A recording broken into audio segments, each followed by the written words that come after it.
One of the things that drives me crazy about watching politics, either in Canada or in the US, is how much people are still beating that tired old dead horse. And please don't point out the fact that if it's dead, it can't be tired.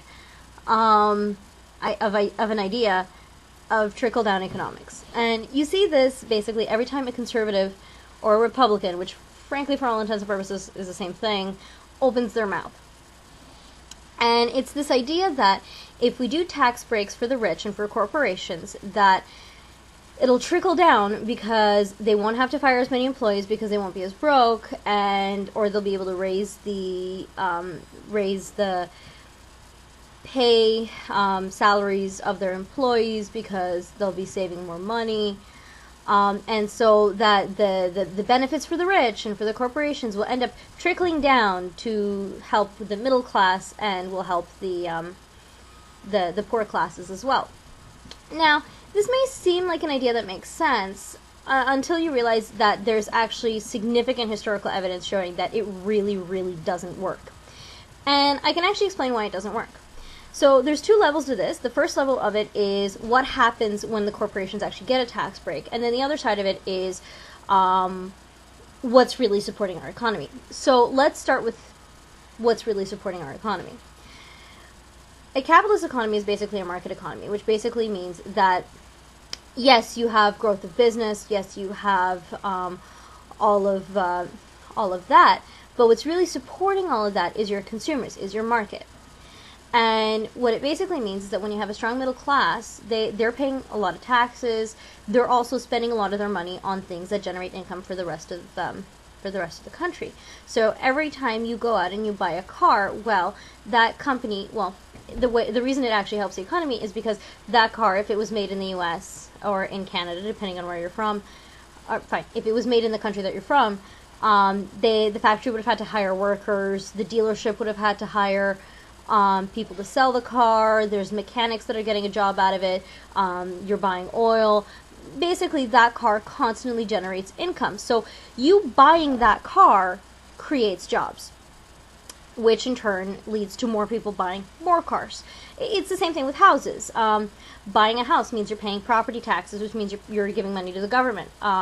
You're also, paying for a lawyer, paying for a real estate agent, paying for probably contractor work when you do your renovations. There's a lot of different businesses that end up making a lot of money because you bought a house. So, moreover, and this happens actually at every level. When you buy a computer, when you buy food, when you go to a restaurant, every time you're spending money, you're helping the economy because basically every dollar that you spend is taxed. And, this happens through goods and sales taxes. This happens either through the income of the people who are making it and when they pay their income taxes, the taxes that the corporations are paying. Every dollar you spend basically goes back into the economy. So it's in the best interest of the economy to keep people having enough money to spend. So, and it also generates jobs.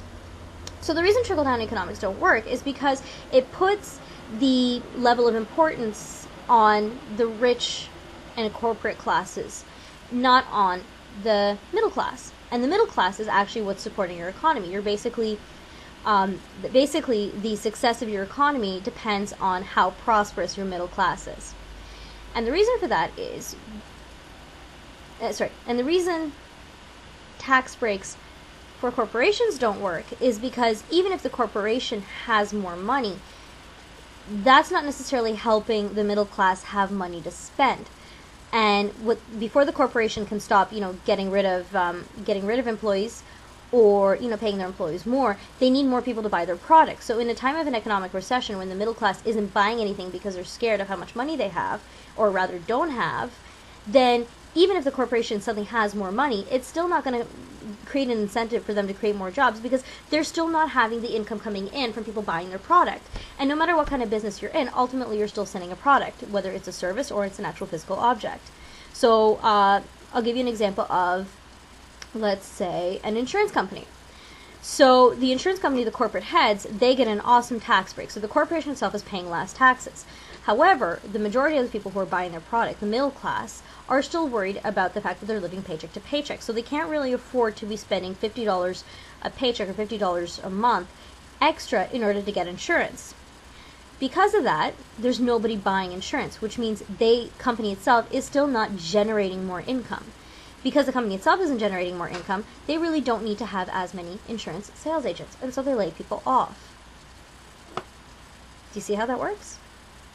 The tax break, all the tax break meant is that the people at the top get a nice big bonus at the end of the year, because yeah, maybe they have that tiny little bit extra money, but that money doesn't pay to put that money back into the company, because the company still doesn't need more product.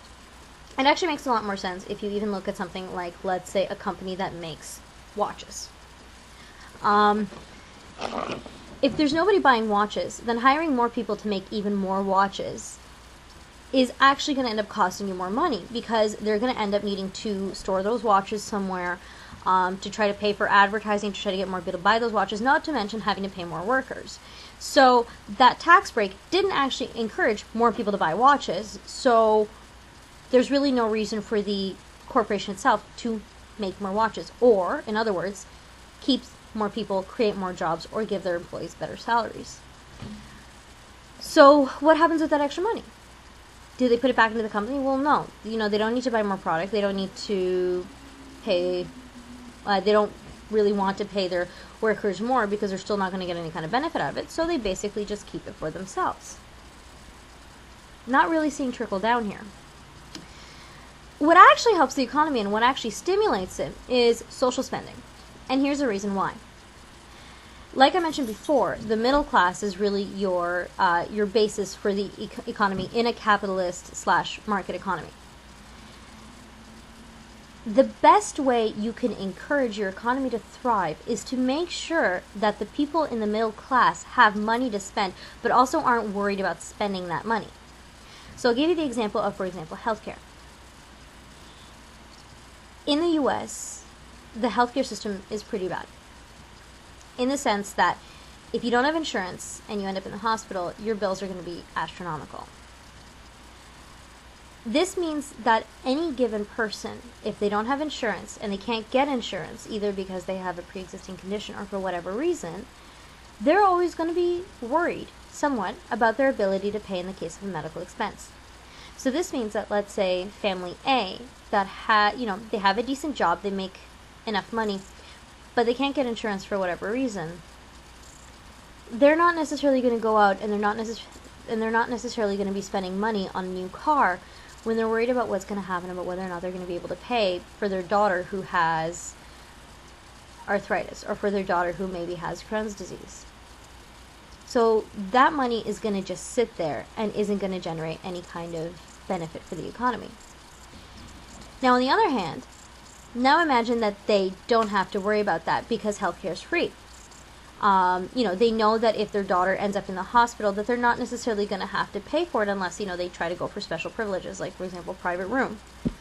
In that case, well, they don't have to worry about healthcare. They don't have to worry about paying for that. So that extra money that they have, that's actual extra money. That's money that they don't have to worry about investing into something else. And so they're going to spend that money on maybe buying a house, or they're going to spend that money on buying a car, or they're going to spend that money on buying something else for themselves. And that stimulates the economy. Now, you can take that even a step further. Now imagine that they don't have to worry about paying for educating their child, whether it means at the college level or even just basic elementary school. If you don't have to worry about how much it's going to cost you in order to send your kid to school, well, then that's money that you don't have to save for that purpose. That's money that can go to something else. It's the same with justice. If you know that you're going to get actual justice and you don't have to worry that you have to hire, a $1 billion lawyer, then, you're going to have money to spend. So social justice spending for education, for healthcare, for things of that nature actually ends up stimulating the economy, because it gives more people a reason to spend their money, because they don't have to worry about where they're going to spend it somewhere else, about whether or not they're going to have to need that money at some point. So why do they keep harping this idea? Why do they keep suggesting that, oh, well, trickle down totally works? The reason they do is because most of the people who run those are corporate owners themselves. So that big bonus that we were talking about, that's going to be going to them. Or it's going to be going to their best friends who are paying for their political campaigns. I'm not, trying to talk about it as some kind of conspiracy. I mean, this is something that's actually been proven. But the idea is it doesn't really stimulate the economy. What's worse, even, is that a lot of these people will end up finding that, yeah, they get an awesome tax break, but they're still going to pack up their business and they're going to move it somewhere else. They're going to move it to India, where the workforce is going to be cheaper. Or they're going to move it to, to whatever other country where they can basically get their resources cheaper and maybe even pay less taxes.